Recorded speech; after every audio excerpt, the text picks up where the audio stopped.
You see, Nicholas Anelka had a problem. Actually, no.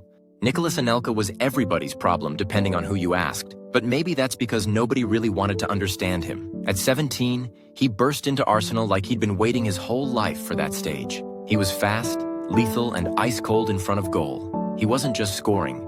He was saving Arsenal games they had no business winning. 2 years later, he was lifting a Champions League trophy with Real Madrid, the kind of dream kids imagine in their backyards. But behind the silverware was a kid who felt invisible. Real Madrid didn't treat him like the future. They treated him like furniture. Imagine that. You're at the top of the world, but you feel like you don't belong there. Then came the label that would follow him everywhere. SulK. One word. And suddenly he wasn't a prodigy anymore.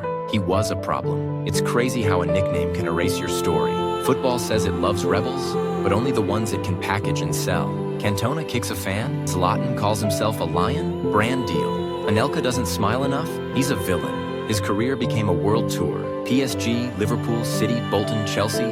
Always moving, never rooted. And yet, everywhere he went, he delivered. At Bolton, he fought to keep them alive. At Chelsea, he carried the attack and won the Golden Boot. But nobody noticed the sacrifice behind the numbers. But listen, here's where things start to go downhill.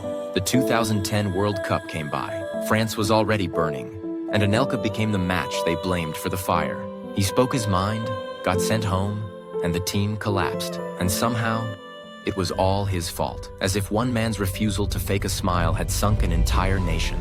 Looking back, maybe Anelka's real problem was that he refused to play the part football wrote for him. He wouldn't bow. He wouldn't pretend. He just wanted to play, score, and leave the noise behind. So, yeah, Nicholas Anelka had a problem, but maybe the problem wasn't him. Maybe it was a game that couldn't handle someone who didn't want to be its puppet and dared to be human instead.